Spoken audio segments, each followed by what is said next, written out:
একজন ব্যক্তি দর্শকের মাঝ থেকে উঠে বললেন, মুসা আপনাকে একটা প্রশ্ন করি, উত্তর দিবেন কি? তখন মুসা আলাইহিস সালাম বললেন, জি বলেন, কি প্রশ্ন?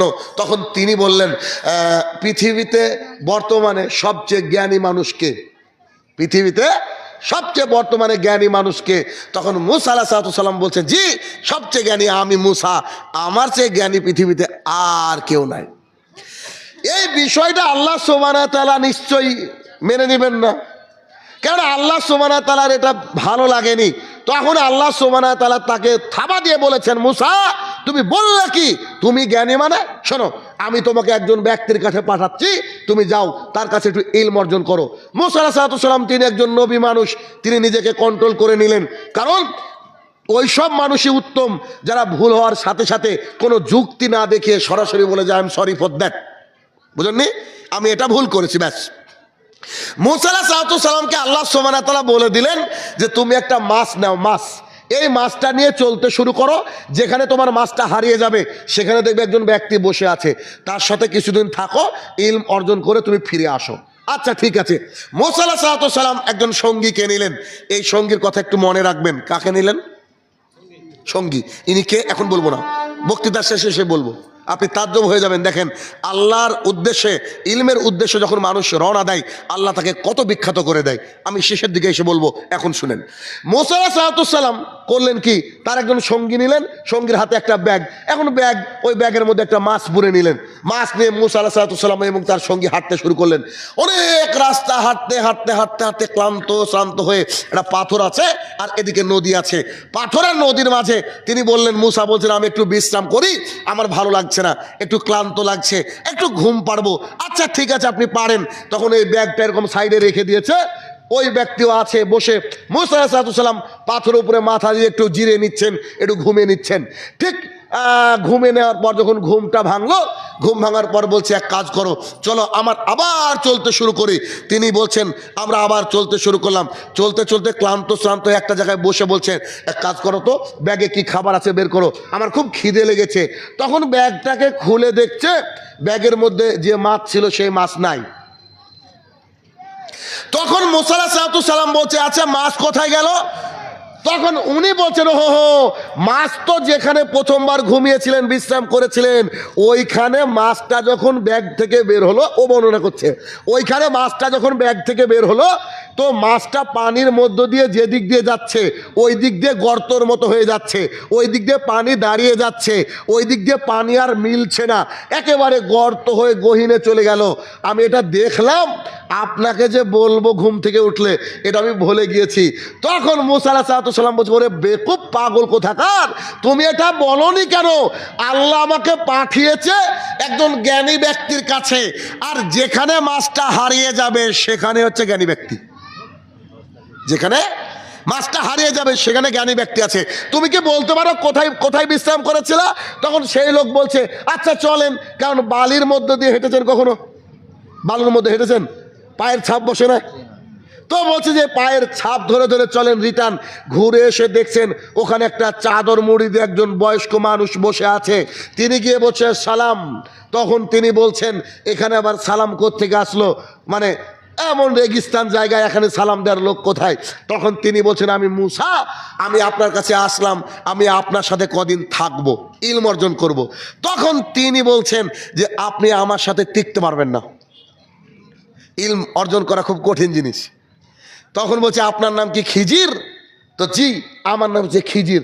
আল্লাহ তাআলা একজন নবীকে পাঠিয়েছেন আর একজন ব্যক্তির কাছে। কেউ কেউ বলেছে যে খিজির আলাইহিস সালাম নবী অথবা বিখ্যাত ব্যক্তিত্ব, আমরা সে তর্কে যাব না, ধরে নিলাম তিনি একজন খুব জ্ঞানী মহান মানুষ। আল্লাহ সুবহানাহু ওয়া তাআলা যখন নবীকে পাঠিয়েছে তার শিক্ষক হিসেবে, বুঝতে পারছেন ঘটনা কি হতে পারে। তখন খিজির আলাইহিস সালাম বা খিজিরকে বললেন যে আমি আপনার সাথে থাকবো, আর তিনি বলছেন আপনি আমার সাথে থাকতে পারবেন না, টিকতে পারবেন না। তো বলছে যে আপনি একটু অনুগ্রহ করেন না, একটু দয়া করেন, নিশ্চিত আমি আপনার সাথে টিকবো। তখন খিজির বলছে, আমার সাথে চললে তুমি মুখটা বদ্ধ করে রাখবা, মুখটা বন্ধ করে রাখবা। আচ্ছা ঠিক আছে, মুখ বন্ধ করবো, অসুবিধা কি? আমরা একটু হাঁটতে হাঁটতে একটা সমুদ্র বা ওই নদীর ওখানে একটা নৌকা, একজন মানুষ ভিড়ালো, আপনারা কি ওই পারে যাবেন? জি যাব। চলেন। ও আপনি তো খিজির তাই না? আপনি তো খিজির আলাইহিস সালাম। জি, তো চলেন। তো যখন দেখেন আমরা তো দুনিয়ার সামান্য মানুষ, এমনও জায়গা হয় কোনো একটা যানবাহনে চড়ি, মুখের দিকে তাকিয়ে বলে শাহিনুর রহমান না, তো জি আপনার ভাড়া লাগবে না, ভালোবাসে মানুষ। তো সেই ব্যক্তি করলেন কি, তাদের দুজনকে খিজির আলাইহিস সালামকে এক নৌকায় তুলে তিনি নৌকাকে পার করে দিলেন। যখন নৌকাটা ওই পারে গিয়ে ডাঙায় ঠেকলো, তখন খিজির করলেন কি, একটা কুড়াল নিলেন। কুড়াল বুঝেন কি, কুঠার কুড়াল। কুড়াল নিয়ে নৌকাটাকে কুপিয়ে, মিডিলে কুপিয়ে একটা কাঠকে তুলে দিলেন, নৌকাটা ওখানে ডুবে গেল।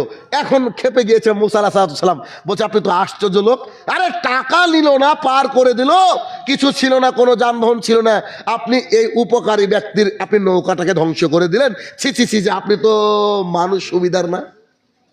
তখন খিজির আলাইহিস সালাম বলছেন, আমি আপনাকে আগে বলেছি আপনি আমার সাথে টিকতে পারবেন না, আপনি এখান থেকে জানতো। তখন তিনি বলছেন, আচ্ছা আমার ভুল হয়ে গেছে, আমার ভুল হয়ে গেছে, আপনি আমাকে একটু সাথে রাখেন না, আমি আর ফার্দার কোনো কথা বলবো না। তখন বলছে ঠিক তো, তো জি ঠিক। তখন খিজির আলাইহিস সালাম বলছে চলেন যাই। তো তিনারা যেতে যেতে দেখছেন কিছু বাচ্চারা খেলাধুলা করছে, ছোট ছোট বাচ্চা। একটা বাচ্চাকে তিনি ধরলেন, ধরে একেবারে যে কাগজ ছেঁড়ার মতো করে ছিঁড়ে দিলেন গলাটা এভাবে। আশ্চর্য কথা, ছোট্ট একটা কলিজার টুকরা বাচ্চাকে ধরে কি করলেন, গলাটাকে এভাবে ধরে দুমড়ে মুচড়ে ফেড়ে ফেলে দিলেন, সঙ্গে সঙ্গে বাচ্চা মারা গেল। এবার মুসা আলাইহিস সালাম একেবারে খেপে গিয়েছে, আরে ছি ছি ছি ছি, আপনি বলে জ্ঞানী মানুষ, এই ছোট্ট একটা কলিজার টুকরা বাচ্চা আপনার করলো কি, আপনার সাথে কোনো কথাই বলেনি, আর তাকে মেরে ফেলেন মানে? আপনি আমি থাকলে সবাই তো বলবো, ঠিক না? আপনি আমি থাকলেও তো একই কথা বলবো কিনা, ঘটনা তো একই। আরে আশ্চর্য কথা, এটা অসহায় মানুষ বা একটা মানে নাদান একটা বাচ্চাকে আপনি মেরে দিলেন মানে, এটা কি করে হয়? তখন তিনি বলছেন, আমি আপনাকে আগে বলেছি আপনি আমার সাথে টিকতে পারবেন না, আপনি আমার সাথে এক ধাপও হাঁটবেন না, জান। তখন তিনি বলছেন ক্ষমা করেন, ক্ষমা করেন, আমার একটু ভুল হয়েছে, আমি আর একটা কথা বলবো না, তো ঠিক তো, তো জি চলেন। তো তিনি গিয়ে বললেন, আমরা একটু পিপাসার্ত, আমরা একটু ক্ষুধার্ত, এলাকাবাসীকে বলছেন তোমরা কি খাবার দিতে পারবা? এলাকার লোক বলছে খাবার দিব না। অধ্যত্ত খারাপ আচরণ করলো, খাবার দিব না। তো ওইখানে দেখছে একটা দেওয়াল প্রায় ঝুঁকে পড়ে যাচ্ছে। তো তিনি করলেন কি, দেওয়ালটাকে সোজা করে দিলেন সারাদিন মেহনত করে। তখন মুসা আলাইহিস সালাম বলছেন, আপনি তো আশ্চর্য পাবলিক, যে এলাকার লোক একটু পানি পর্যন্ত পান করাতে দিল না, তাকে আপনি উপকার করার জন্য দেওয়াল তুলে দিলেন। তখন খিজির বলছে যে তুমি আমার সাথে এক সেকেন্ড থাকতে পারবে না, যাও, আগে বলেছি যে তুমি টিকতে পারবে না। তখন বলছে আচ্ছা ঠিক আছে, আমি আপনার সাথে হয়তো থাকবো না, কথা সত্য, তবে আপনি আমাকে এই যে ঘটনা ঘটলো এর মানে কি, এর অর্থ কি, কেন করলেন এগুলো? আপনি তো পাগলও নন, আল্লাহ পাঠিয়েছে মানে নিশ্চয় আপনার বুদ্ধি আছে, আপনি আমাকে বলেন। এখান থেকে আমাদের আরো একটা শিক্ষা, আমি বলবো ঘটনা আগে, এখান থেকে আরো একটা শিক্ষা কি, বাহ্যিক দৃষ্টিতে আমরা যা দেখি ভেতরে তাও না হতে পারে। কথা বুঝেননি? মানে বাইরে থেকে কোনো কিছু একটা দেখে মনে করলাম এই লোকটা তো খারাপ, আসলে তো খারাপ নাও হতে পারে। আমি একটা মাদ্রাসায় গেলাম, পশ্চিমবঙ্গের অন্যতম বিশাল বড় একটা মাদ্রাসা, মদিনার সাথে অ্যাফিলিয়েটেড, নামটা আমি না নিই। তো ওই মাদ্রাসায় গেলাম, সব ছাত্ররা, সব টিচার আমার সাথে দেখা করতে এসেছে। তো একজন এসে দেখছি কথা বলতে বলতে 2 মিনিট হয়নি ঘুমিয়ে গেছে। আরে এটা কেমন মানুষ?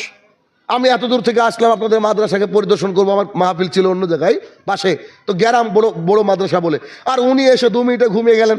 আমার ভেতরে কেমন করলো, তখন ভাবলাম যে না, বেচারা বোঝায় খুবই ক্লান্ত। পরে আমি সেই মাদ্রাসার হেড মুদারিসকে জিজ্ঞাসা করলাম, তো ওই ব্যক্তিটা অসুখ আছে না ঘটনা কি? বলছে উনি হচ্ছেন আমাদের দারোয়ান, কিন্তু উনি এই মাদ্রাসায় ঢোকার পর থেকে তাহাজ্জুদ মিস করেনি। সুবহানাল্লাহ, কি করেনি? তাহাজ্জুদ মিস করেননি। তাহাজ্জুদ মিস করেননি বলে রাত্রেবেলায় ঘুমটা কম হয়, এই জন্য দিনে মাঝে মাঝে ঘুমিয়ে যায়। এটা আসলে ওর দোষ না, ও নিজেকে কন্ট্রোল করতে পারে না। তখন আমি বললাম সুবহানাল্লাহ, তাহলে আমরা কাকে কি মনে করি? বুঝেননি কথা? তাহলে আমরা বাহ্যিক দৃষ্টি দেখে কোনো কিছুকে যাচাই বাছাই করতে বলেন পারবো না। তখন তিনি বললেন, শোনো, তুমি আমার সাথে 3টি দৃশ্য দেখেছ। তার প্রথম দৃশ্য হলো ওই যে নৌকাতে আমাদেরকে পার করে দেওয়া হয়েছিল, এই নৌকাতে যে পার করে দিল, এই নৌকাওয়ালা যখন নৌকা নিয়ে বাড়ি ফিরতো, ওই সাইডে কিছু জলদস্যু ছিল। জলদস্যু নৌকা মানে অধিগ্রহণ করে নেওয়ার জন্য ডাকাতকে বলা জলদস্যু। তো জলদস্যুরা যদি দেখে যে কোনো নৌকা সুন্দর, সুন্দর ভালো, সেই নৌকাকে তারা নিয়ে নেয়। যদি দেখে যে নৌকায় কোনো খুঁত, তাহলে তারা আর ধরে না। আমি নৌকার একটা কাঠ তুলেছি, নৌকাটা ডুবে গিয়েছে, জলদস্যু আসবে, দেখবে নৌকাটা ডিফেক্ট, এতে আমার কোনো কাজ নাই। সে যখন চলে যাবে, এই লোকটা একটু কষ্ট করে আবার কাঠটা লাগিয়ে নিলে নৌকা ফিট, ও বাড়ি নিয়ে চলে যাবে, নৌকাটা ডাকাতি হবে না। কথা তো ঠিক, হ্যাঁ সুন্দর কথা। এ কথা বলছে, আচ্ছা ঠিক আছে, এটা না হয় বুঝলাম, একটা বাচ্চাকে আপনি হত্যা করলেন, এটার আবার কি ব্যাখ্যা দিবেন? তখন তিনি বলছেন যে বাচ্চাটা যদি বড় হতো, সে তার মা বাবাকে মুশরিকা বানাতো, ওই বাচ্চার কারণে মা বাবা জাহান্নামে যেত, তাই আমি ছোটবেলায় বাচ্চাকে হত্যা করলাম। বুঝলেন কথা?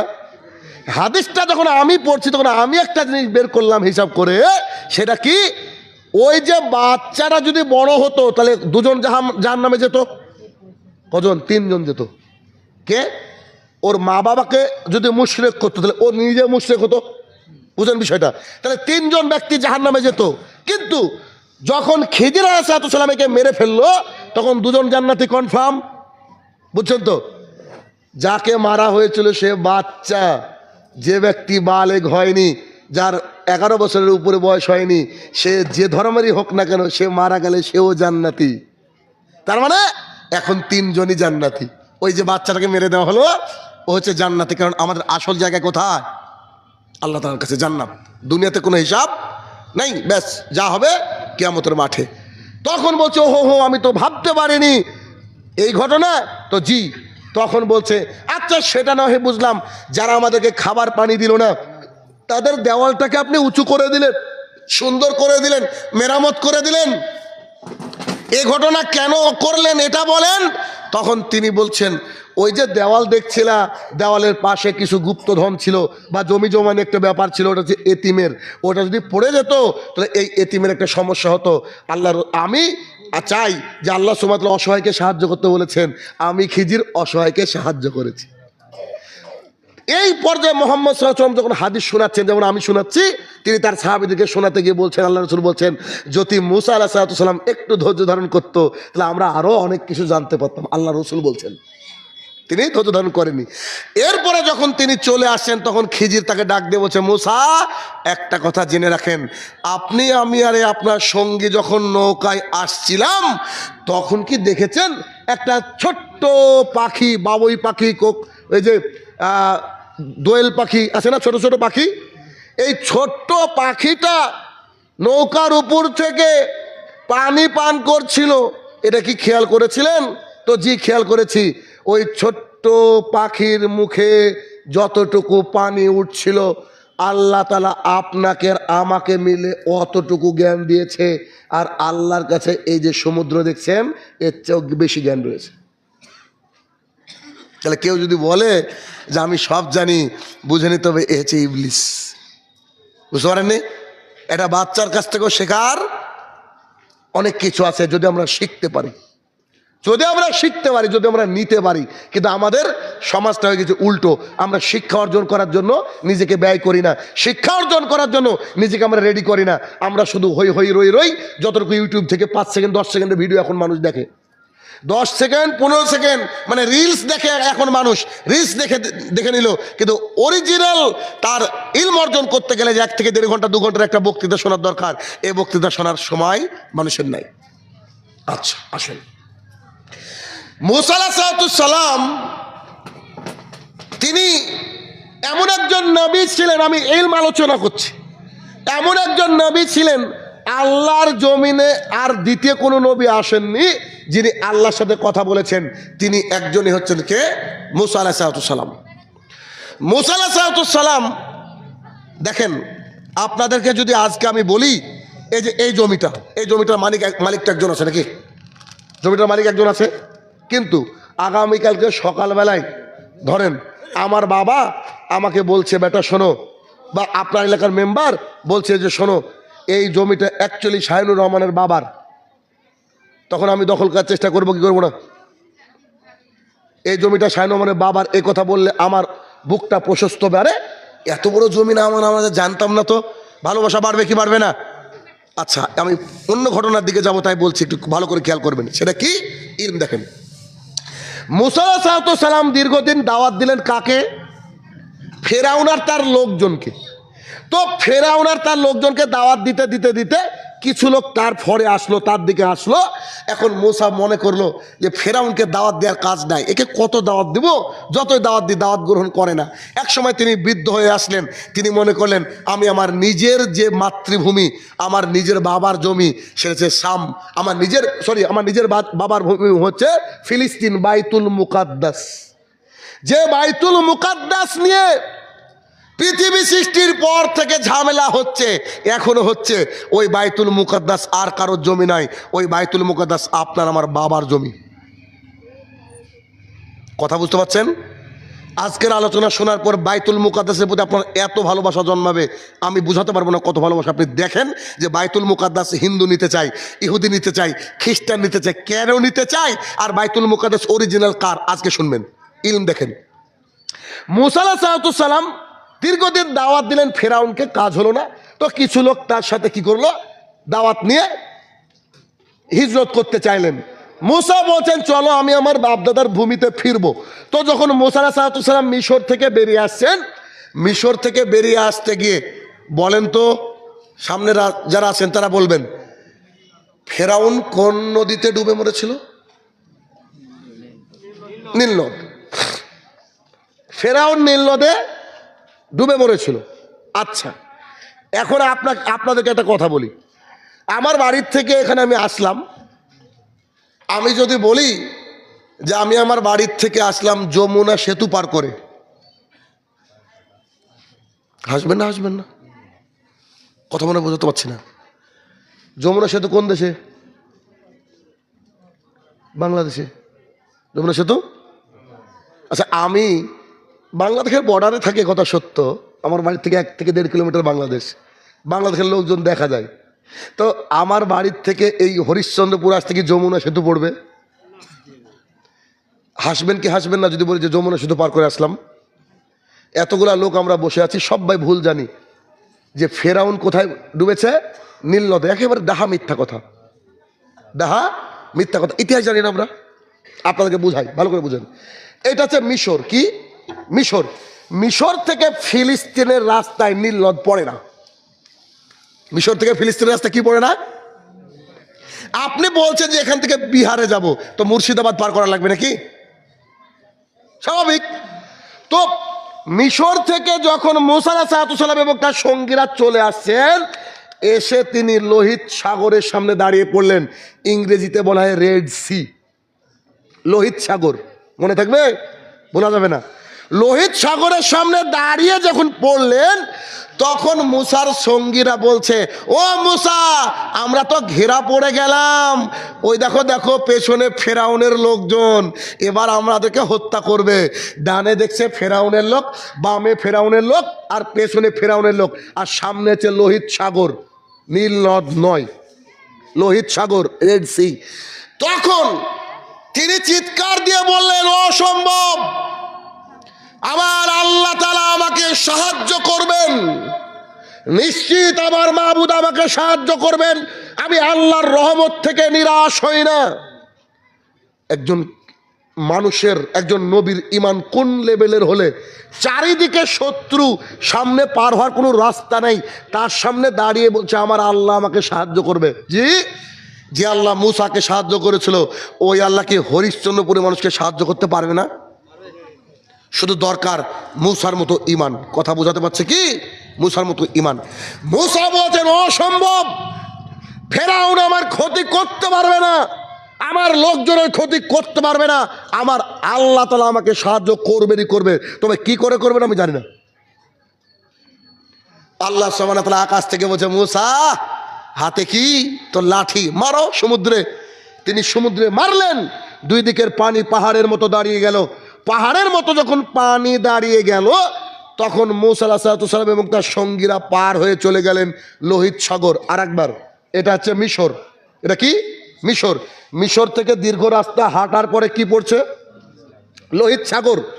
লোহিত সাগর পার হয়ে যে মরুভূমি বিশাল, এই মরুভূমির নাম হচ্ছে সিনাই মরুভূমি। কি মরুভূমি? সিনাই, মুখস্থ করতে হবে।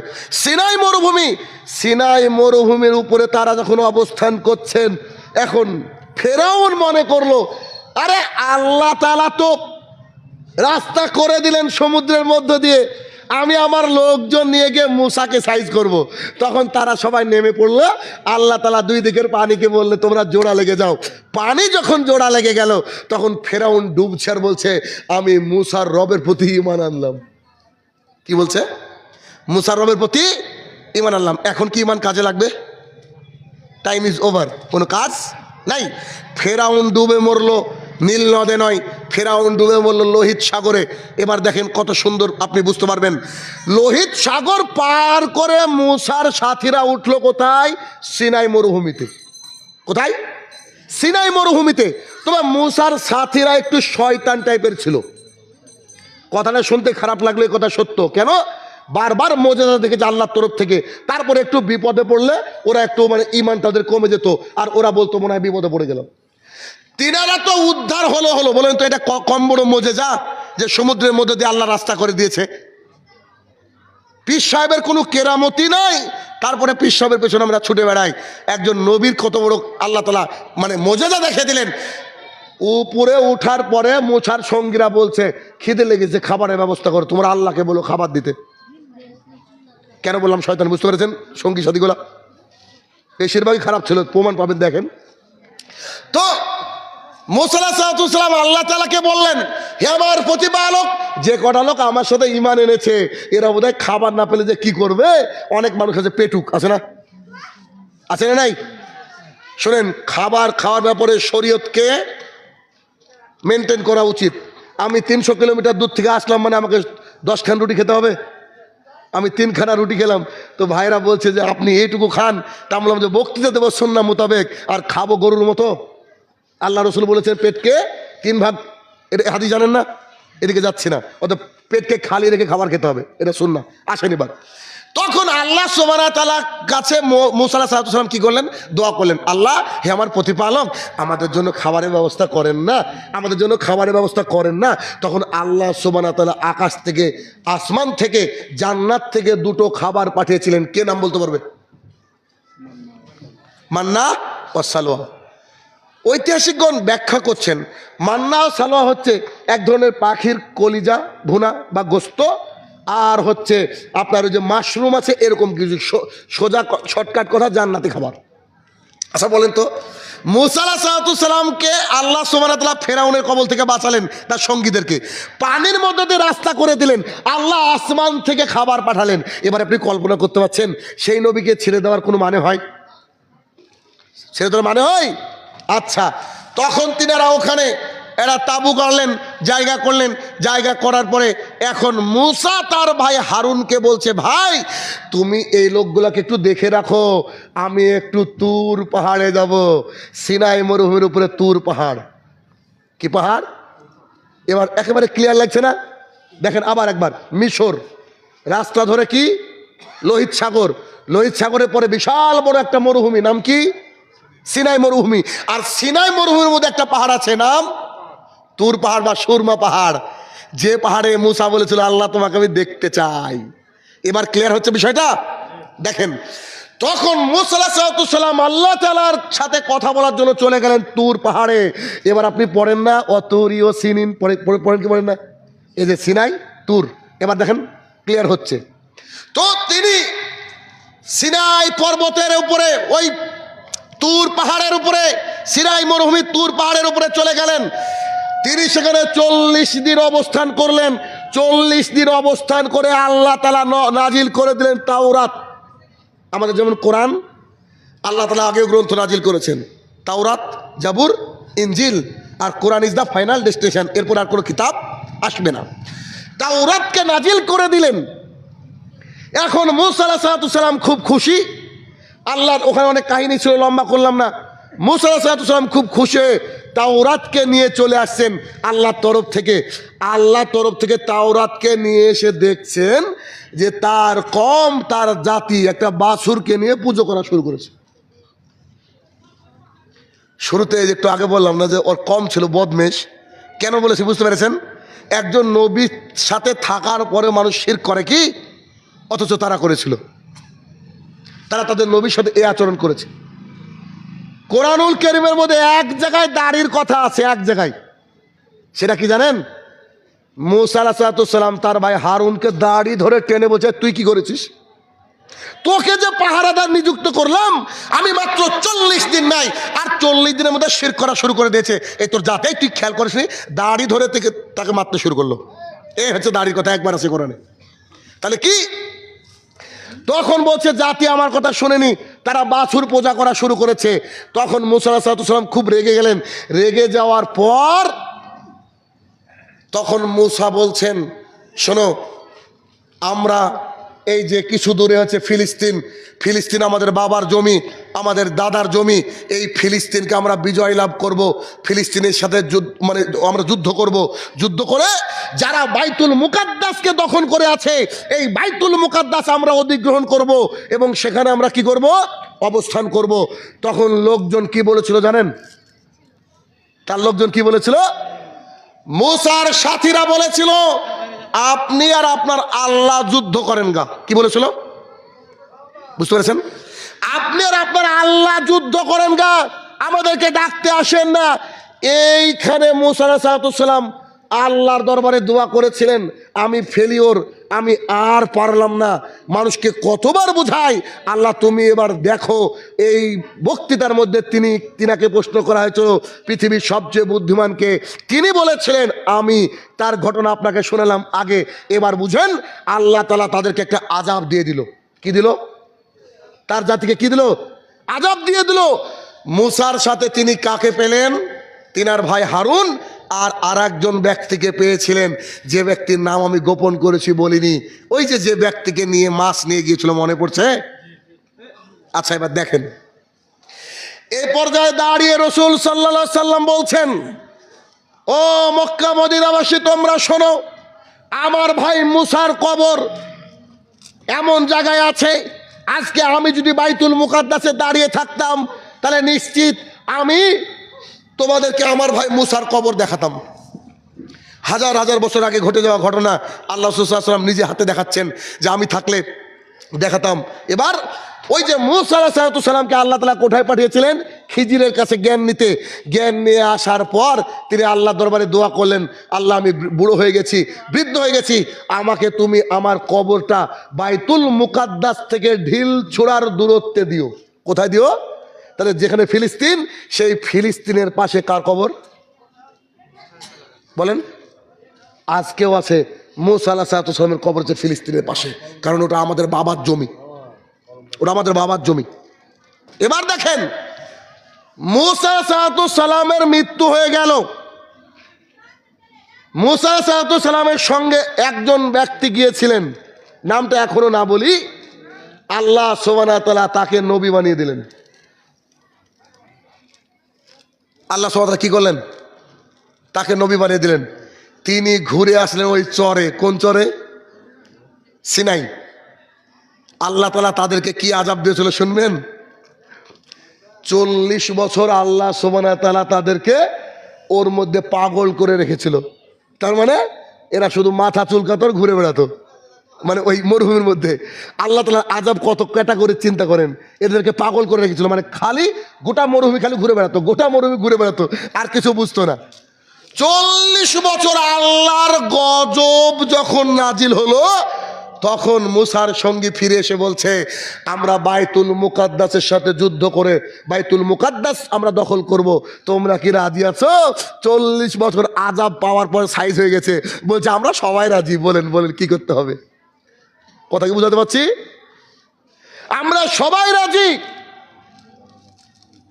চলেন আপনার সাথে আমরা যুদ্ধ করতে রাজি। অথচ মূসাকে তারা বলেছিল আপনি আর আপনার আল্লাহ যুদ্ধ করেন।